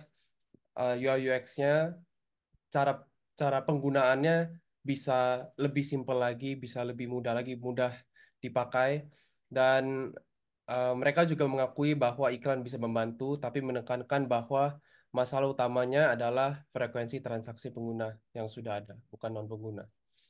Ya, mungkin dari user experience UI UX-nya bisa diimprove lagi. Ya, cuman 2 poin sih, brand awareness sama user experience. Sama user experience. Oke, Yeay. that's it from group 5 ya. Thank you guys. Oke. Thank you Group 5. Oke, kita langsung lanjut next group aja ya, Rel. Tadi Group berapa nih? saya lihat ada +1 di presentasi. Iya. Jadi sekarang kita -1 deh. Berarti 5 minus 1 Iya. ya. Grup 4. Kan grup 4. Boleh representatif? Langsung aja mau share screen atau mau langsung ngomong juga boleh. Iya. Oke, sebelumnya apakah suara saya terdengar? Benar. Oke, saya cuma speaking aja ya, dan saya kelompok 4, room 4 dari sama Belinda juga gitu. Oke, sebelumnya terima kasih atas kesempatannya. Jadi saya akan menjelaskan strategi apa yang dapat diimplementasikan oleh Yontab Post untuk meningkatkan sales performance di pasar kasir digital gitu. Nah, jadi yang pertama adalah peningkatan user UX dan antarmuka pengguna atau UI gitu. Nah, jadi yang pertama adalah optimasi antarmuka gitu. Jadi pastikan aplikasi mudah digunakan dengan navigasi yang intuitif gitu. Jadi sehingga pengguna dapat dengan cepat memahami dan memanfaatkan semua fitur yang tersedia gitu. Nah, jadi kalau UX dan UI itu belum cukup juga nih teman-teman. Jadi ada yang namanya edukasi dan pelatihan pengguna gitu. Nah, jadi yang pertama ada tutorial dan webinar gitu. Nah, buat tutorial video itu kayak misalkan pengguna Akademi Langka dan adakan webinar gitu secara berkala untuk mengajarkan pengguna cara maksimalkan fitur-fitur aplikasi gitu. Terus yang kedua adalah support center gitu. Jadi sediakan pusat bantuan yang responsif dengan tim customer gitu. Jadi kayak support yang siap membantu pengguna gitu, kayak kita memfasilitasi gitu kan. Terus yang ketiga adalah program loyalitas dan insentif gitu. Jadi yang pertama adalah rewards program dan referral program gitu. Nah, itu program yang tentu ditawarkan intensif seperti diskon atau point reward gitu bagi pengguna yang sering berinteraksi dengan melalui aplikasi OTP Pos gitu. Terus yang keempat adalah penggunaan fitur berbasis kebutuhan pengguna gitu. Misalkan yang pertama adalah fitur khusus untuk segmen tertentu gitu. Misalkan identifikasi kebutuhan spesifik dari berbagai segmen pasar gitu, dan kembangkan fitur khusus gitu untuk mereka tentunya. Dan seperti kayak misalkan fitur manajemen menu untuk restoran atau fitur pemesanan dan retail gitu. Terus yang kelima adalah pemasaran dan branding gitu. Nah, selain kita mengembangkan internal gitu, kita juga harus mempromosikan dan dengan pemasaran dan branding gitu. Misalkan kayak kampanye pemasaran digital gitu. Karena kita tahu bahwa pemasaran digital itu lebih banyak digunakan oleh seluruh manusia di Indonesia gitu kan. Kayak misalkan sosial media gitu. Itu bisa kita jangkau gitu. Jadi kayak misalkan tingkatkan upaya pemasaran melalui media sosial gitu kan. Terus SEO dan tentunya iklan digital untuk menjangkau lebih banyak calon pengguna gitu. Terus yang kedua tentu yang paling terpenting adalah testimoni, dan tentu itu pengguna baru gitu. Misalkan dari testimoni itu tentu orang-orang yang sudah terjun dari aplikasi itu kita bisa kayak mempromosikan dan melalui testimoni itu gitu kan. Terus yang selanjutnya adalah analisis data itu. Nah, tujuannya untuk apa gitu? Jadi kalau misalkan analisis itu gunanya adalah untuk mengetahui kayak memahami pola pengguna gitu dan mengidentifikasi area di mana pengguna mungkin menghadapi kesulitan atau hambatan. Nah, untuk datanya sendiri itu bisa melalui dari data primer atau data sekunder dan lebih baik untuk menggunakan data primer gitu. Terus yang tujuh adalah kemitraan strategis gitu. Nah, dari kemitraan strategis ini kita ada dua gitu. Misalkan kerjasama dengan bisnis lokal gitu. Jadi dari misalkan jalin kemitraan dengan bisnis lokal itu kita bisa memperluas jaringan dan meningkatkan kesetaraan merek dan meningkatkan profit kita gitu. Dan kalau perlu misalkan dari kerjasama dengan bisnis dari internasional juga itu lebih bagus gitu. Terus yang ke-8 adalah konten edukatif dan komunitas gitu. Kayak misalkan dari blog, artikel gitu kan. Nah, itu misalkan tujuannya adalah berupa blog gitu kan membahas tren industri atau tips bisnis dan semacamnya gitu kan. Terus yang selanjutnya adalah komunitas pengguna gitu. Kayak misalkan kita bangun komunitas terus melalui forum online atau grup media sosial yang lainnya gitu. Terus yang paling terpenting adalah evaluasi dan penyusunan strategi gitu. Walaupun kita misalkan melakukan banyak tips itu yang terpenting adalah evaluasi gitu. Dengan tujuan evaluasi itu kita bisa membangun yang namanya dari kegagalan kita bisa melakukan yang namanya progres-progres gitu kan. Ya misalkan monitoring terus menerus gitu. Misalkan kayak caranya adalah lakukan evaluasi secara berkala gitu dengan strategis yang telah diimplementasikan untuk menilai efektivitasnya gitu. Terus yang kedua adalah fleksibilitas gitu. Sekian dari kelompok 4. Terima kasih. Oke, Aduh, gokil banget gokil, jawabannya. gokil, gokil. Thank Udah you. dipersiapkan matang banget ya. Iya. Pak. Kece sih. Muhammad, kamu nafas kan tadi? Ada sedikit jeda tadi. Oh, ada sedikit. Ngejar waktu soalnya. Kece Oke, sih jawabannya. bagus, bagus. Oke, sekarang kita move on to the next group. Kata aku sih grup 3. Kata aku sih grup 2, Rel. Ada sweet. Ya udah sih, aku grup 2 ya. Ya. Kamu grup 3. Kalau aku menang, grup 2 nih. Iya, iya, Oke. iya, iya. Oke, aku menang nih, guys. Grup 2. Oke, silakan grup 2. Boleh grup 2 aja. langsung presentasi atau Oke, ngomong? siap. Aku bantu share screen aja. Oke.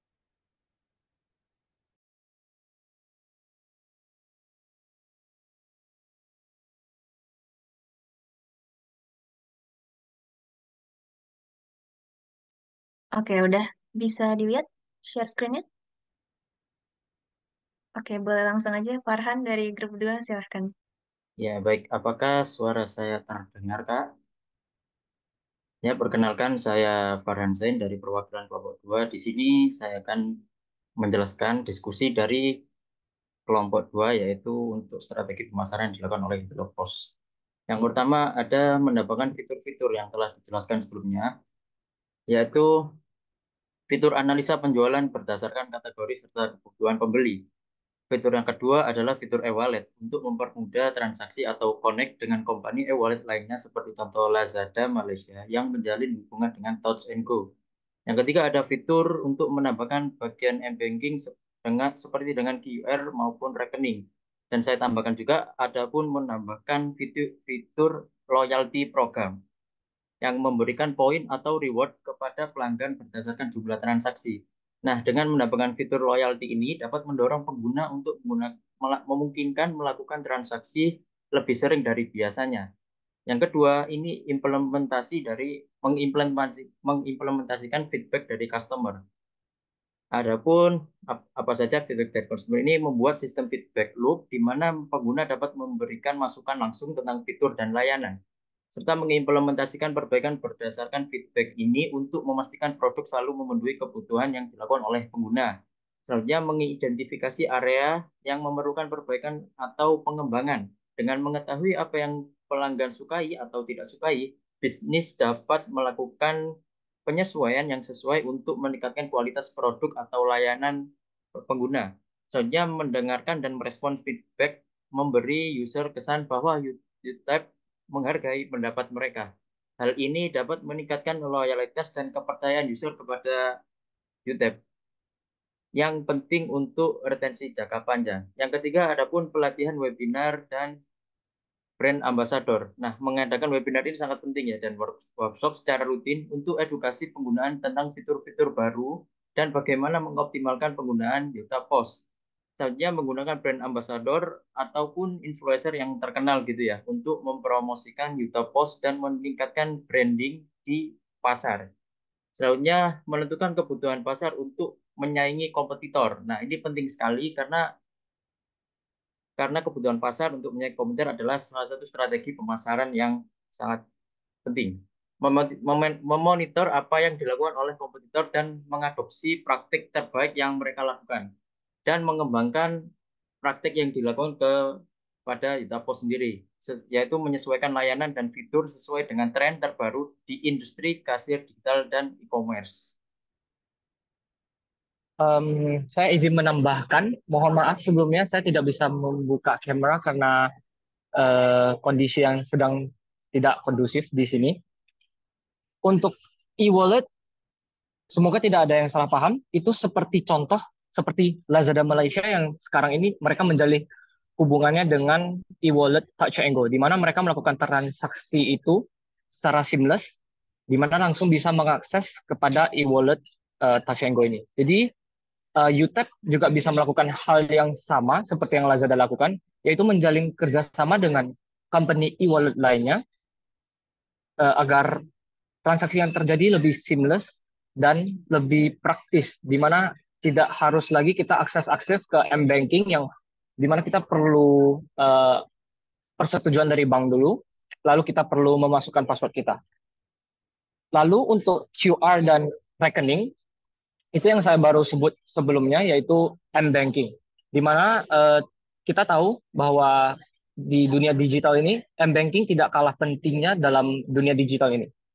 M-banking itu berperan sangat penting karena hampir semua orang yang punya bank, mereka akan melakukan transaksi secara online juga.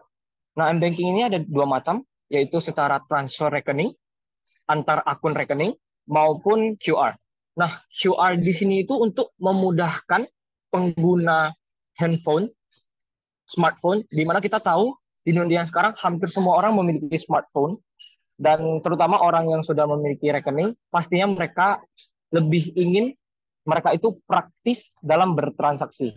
Nah, di sini cases-nya adalah ketika kita ingin melakukan transaksi secara transfer, itu membutuhkan password dan membutuhkan waktu untuk kita ketik lagi. Sedangkan untuk QR, kita hanya perlu memencet satu tombol scan.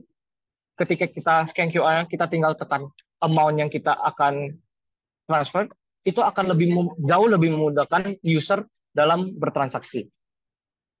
Lalu lanjut ke feedback customer ini. Ini seperti lebih yang dijelaskan oleh Rafael ini sudah tepat, tetapi saya ingin menambahkan sedikit. Di mana feedback user di dunia sekarang ini jarang didengar oleh company-company besar. Dan saya berharap mungkin jika ingin lebih bagus lagi pasarnya, kita dapat menguatkan kepada experience daripada customer ini. UI dan UX juga sangat berpengaruh. Lalu juga untuk menyaingi kompetitor ini. Nah, kita tahu bahwa teknik dasar daripada marketing dan manajemen itu adalah mempelajari tingkah laku manusia dalam menganalisa pasar. Jadi dalam menganalisa pasar, kita tuh harus benar-benar paham untuk untuk geografis tertentu. Nah, ada beberapa faktor yang mempengaruhi pasar ini. Itu geografis dan juga perilaku manusia yang terdapat dalam geografis tersebut. Kita dapat menganalisa di tempat tersebut itu lebih banyak orang menggunakan fitur-fitur apa saja yang ada di aplikasi yang memang lagi booming di tempat tersebut. Nah, seperti contoh di Malaysia, kita tahu bahwa QR yang sedang terjadi di Malaysia itu yaitu Do It Now. Itu seperti QRIS di Indonesia. Nah, seperti yang kita tahu juga sebagai saya mahasiswa asal Indonesia yang berkuliah di Malaysia, saya sangat takjub dengan bagaimana Malaysia mengontrol QR Do It Now ini, di mana kita boleh bertransaksi tanpa biaya admin. Sedangkan QRIS, kalau kita bertransaksi lebih dari amount yang telah ditentukan, akan dikenakan cas yang bisa dibilang tidak kecil hitungannya. Oke, grup berapa? 2 ya. Grup 2. Thank you untuk presentasinya. Karena sudah waktu, kita boleh move on to the next group ya. Iya. Oke. Alright, Lanjut. terima kasih. Terima Terima kasih. kasih. Sekarang lanjut boleh grup 3. Silakan grup 3. Silakan boleh presentasi. Mhm. Halo, selamat sore. Nama saya Karen dan sebentar saya akan mewakilkan grup 3 untuk presentasi pitch deck kami. Sebelumnya selamat sore untuk Pak Herman dan juga kakak-kakak PPI. Dan oke, jadi menurut saya pertanyaannya ini sedikit membingungkan. Karena tadi itu ngebahas mengenai frekuensi penggunaan kalau nggak salah ya. Jadi frekuensi penggunaan kan bisa terdampak karena sales dari pengguna itu sedang jelek. Jadi itu sebuah variabel yang tidak bisa dikontrol sama Yuta. Oke, jadi kita fokus ke hal yang bisa diperbaiki saja. Jadi kan UTAP ini adalah penyedia jasa sistem kasir digital dan kita akan fokus ke main point jasa yang dijual ini supaya UTAP bisa semakin maju dan meningkatkan frekuensi penggunaan mereka sebelum kita menambahkan fitur-fitur eksternal lain yang mungkin bisa menjadi overwhelming. Dan ada beberapa alasan mungkin yang menyebabkan frekuensi pengguna itu tidak meningkat atau pemakaiannya kurang karena mungkin karena pengguna itu merasa mereka lebih nyaman dengan sistem tradisional atau mereka mungkin kurang familiar dengan teknologi atau mereka bisa merasa layanan yang diberikan oleh Yutak kurang memadai sehingga mereka kurang rela untuk menggunakan sistem kasir digital ini. Mungkin juga bisa kurang efisien atau biaya berlangganan itu untuk mereka mahal.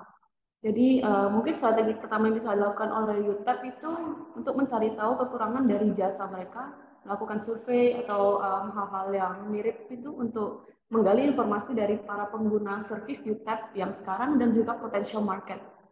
Dan dari sini UTEP bisa meningkatkan kenyamanan dan juga efisiensi operasional untuk para penggunanya. Misalnya untuk skala toko kecil atau UMKM, mungkin UTAP bisa memberikan layanan edukasi mengenai cara kerja UTAP, bagaimana bisa membantu mereka meningkatkan efisiensi, dan di sela-sela itu juga bisa memberikan edukasi sales atau penjualan yang bisa membantu UMKM kecil untuk mengaplikasikan strategi tersebut dalam berjualan. Dan mungkin YouTube juga bisa memberikan opsi pembayaran yang tidak memberatkan bagi usaha-usaha kecil ini seperti cicilan atau paket pembayaran yang bisa meringankan untuk mereka.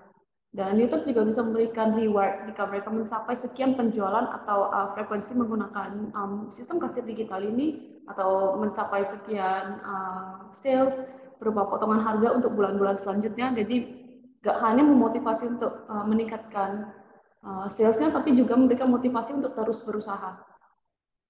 Dan untuk usaha skala besar, mungkin YouTube bisa memberikan solusi seperti memberikan kenyamanan, efisiensi, mungkin dengan cara kalau misalnya usaha ini subscribe ke layanan kasir digital YouTube, mereka bisa mendapatkan printer nota, refill, rekap transaksi bulanan, serta layanan customer service, semua dari YouTube. Jadi jika printernya rusak atau misalnya sistem kasirnya sedang error atau kurang refill kertas, semuanya bisa dapatkan all in one service dari YouTube. Karena usaha skala besar ini biasanya mementingkan efisiensi. Dan mereka juga bisa bekerja sama dengan brand besar yang memiliki cabang berbeda-beda seperti mungkin grocery stores kayak Hypermart, Matahari, dan mereka bisa memberikan kenyamanan dengan mengintegrasi seluruh data dan sistem itu menjadi satu. Dan biasanya kalau mereka sudah memiliki satu sistem, seluruh cabang-cabang lainnya akan mengikuti demi kenyamanan dan juga efisiensi. Dan yang terakhir mungkin mereka bisa menawarkan promosi untuk brand tersebut melalui platform YouTube, jika mereka memiliki platform yang bisa menjangkau komunitas yang luas. Sekian dari saya. Terima kasih. Oke, thank you grup 3 atas presentasinya. Sekarang kita ke Paling terakhir ya. ya grup paling terakhir ada grup 6. Boleh mulai presentasinya perwakilannya. Langsung aja. Mau share screen boleh, mau langsung ngomong gitu.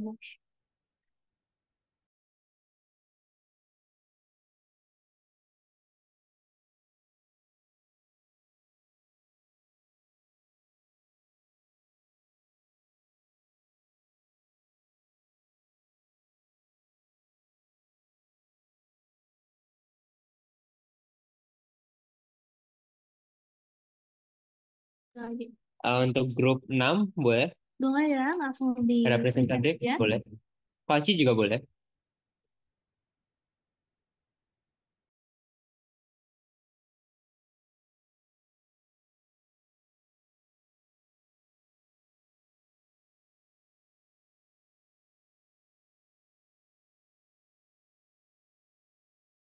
Halo semua, bisa dengar? Maaf ada Tadi saya kira grup nomor 1, tapi grup 6. Halo Pak Erman, halo semua dari PPI. Jadi eh, saya bicara langsung aja ya. Oke, untuk meningkatkan sales UTAP, kita diskusi 3 strategi lah. Strategi 1 itu adalah peningkatan nilai tambah. Jadi eh, ada banyak kompetitor kepada UTAP, dan UTAP kan ingin membantu UMKM bisa transisi ke bisnis digital lah. Jadi kita bisa mulai dengan peningkatan nilai tambah. Jadi apa yang memperbedakan UTAP dengan sistem-sistem yang lain? Jadi eh, ini kita bisa lebih dikembang lagi, peningkatan nilai tambah. Dua adalah edukasi pelanggan. Jadi si bisnis UMKM ini masih dalam periode transisi dan juga belum terlalu mengalami digital lah, bisnis digital. Jadi kita bisa mulai dengan edukasi pelanggan. Jadi kita bisa mengedukasi mereka tentang apa UTAP ini, cara kerjanya gimana. Jadi membantu mereka untuk belajar menggunakan UTAP. Dan nomor 3 adalah penyesuaian harga. Jadi kita bisa seperti grup lain bilang, eh, kan UTAP ada service yang gratis, tapi juga ada service ekstra yang terbayar. Jadi kita bisa memberi cicilan untuk yang kurang mampu, atau eh, membuat bisnis kita punya harga yang lebih sesuai untuk UMKM kecil. Jadi untuk sekarang itu aja. Terima kasih. Oke, terima kasih banyak ya grup 6 dan terima kasih juga buat semua grup yang udah present. Iya, terima kasih semuanya. Sudah mempresent ide-ide yang sangat menarik menurut aku sih. Betul banget.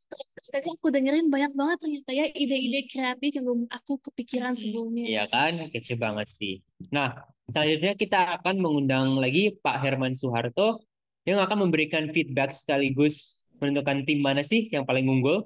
Oke, silakan Pak Herman, waktu dan tempatnya dipersilakan. Okay, thank you, Farel, Nicolin. Yeah, I think quite impressive. It's a very good assessment and what you guys doing. I think quite short time ya. Dan most of it juga something yang memang banyak yang kita kepikiran dan memang kita juga udah lakuin. Ya tadi, I think ya banyak yang ngomong tentang UI UX ya, it's very important memang UI UX, dan banyak juga yang melakukan campaign sosial media. Jadi emang ada dari sisi kitanya, dari sisi how we campaign, how we build the product, how we improve the product, simplify the journey, etc. Dan juga tadi ada siapa tadi grup 4 ya? Siapa, Muhammad Al-Qawi ya? So passionate. Ada I think ada juga tentang kemitraan strategis ya, something yang memang kita akan sedang build dan emang build terus. Ada ngomongin loyalitas, after sales yang kita masih improve, kita something ya, dan semua I think mostly we are mentioning tentang optimisasi UI UX, and so it's very good. Building community ini something yang emang kita lakuin dan yang very important juga di saat ini. Emang kita ngeliat ada beberapa player digital, especially kalau yang global, memang quite difficult mereka to build offline community ya. Tapi di segmen seperti Indonesia, I think yes, right, yang masih quite efektif ya di beberapa kota, karena kita nggak cuma, Indonesia ini sangat luas ya, nggak cuma ngomongin Jakarta, tapi kita ada banyak kota-kota yang nggak bisa kita hanya digital only ya, mesti ada you build community, dan community juga yang akan nge-build strength kita secara offline. So I think it's a good idea. Terus juga ada tadi apa, grup 2 ya, kita tentang nge-build apa namanya more fitur, ada some di paymentnya ya, payment ada berapa yang dilakukan Malaysia. I think Kris payment di Indonesia ini juga emang sangat massive in the past years, especially after pandemi. Dan di UTAP ini memang kita kerjasama dengan hampir semua players ya. So I think kita kerjasama sama bank terbesar kayak BCA dan Mandiri. Kita juga kerjasama dengan wallet yang misalnya kayak Shopee Pay, etc. untuk improve experience payment nggak cuma di UTAP POS tapi juga di enterprise merchant kita yang pakai solusi kita. Nah, itu emang things yang kita lihat juga jadi driver orang pakai app kita ya. Dan I think yang Indonesia lakukan, I think they build very good sustain model ya in comparison even to China. Gimana dia bisa bikin mekanisme transaksi yang everyone can take benefit ya. Ya merchant ada getting small charges ya, which is kita juga lagi bikin program untuk micro, di mana chargesnya really small. Tapi the good thing-nya mereka create model yang sustain ke depan karena ada stream monetization yang di switching-nya ada, di gateway-nya ada, di issuer-nya ada, di acquirer-nya ada. Dan ini quite scalable ya, termasuk buat player kayak UTAP. Jadi kita bisa take benefit of the skema yang government buat, which I think lebih sustain even compared to China and Malaysia and India for sure, yang juga sekarang lagi struggling untuk bikin sustain karena emang model mereka kurang business oriented. Yang dibikin sama Indonesia is quite, I think, lebih scalable. Dan tadi grup 3 ya, Karen, memang ada yang nyebut satu hal yang memang kita lagi build dan kita ke arah sana, yang all in one service. Memang benar, kita ngelihat fitur kita yang mesti kita build, gimana kita bisa mengagregasikan semua jadi one stop solution. Nah, saat ini kita lagi garap di supply chain ya, jadi nggak cuma POS tapi juga orang buat beli stock ordering. Nah, which is itu juga strength yang kita punya dari grup kita, gimana kita bisa fulfill stok mereka based on data dari POS-nya, jadi stok relevan. Dan tadi grup 6 juga nyebut tentang more and more emphasize dari sisi nilai tambah kita ke merchant-nya. So memang itu yang mesti kita suguhkan, gimana dengan fitur yang makin kompleks tapi kita bisa menunjukkan kalau kita simple dan juga punya banyak nilai tambah. So I think it's very good assessment ya. Kudos sama semua tim. Penyampaian juga bagus. Terus juga beberapa ideas very good. I think it's quite impressing ya. Karena waktu pendek tapi bisa cukup comprehensive. Tapi I think yang saya suka yang tadi ya, yang grup 2 yang mungkin dari antara lain yang paling komprehensif, semuanya hampir ke mention ya. Ini yang menang 1 apa 2 kelompok? Apa 3? 1 kelompok, Pak. Ya, I think Muhammad tadi ya, sama Korwi yang dari grup 2 yang quite komprehensif menjelaskan. I think kalau dikasih waktu lagi dia bisa jelasin lebih banyak tuh kayaknya.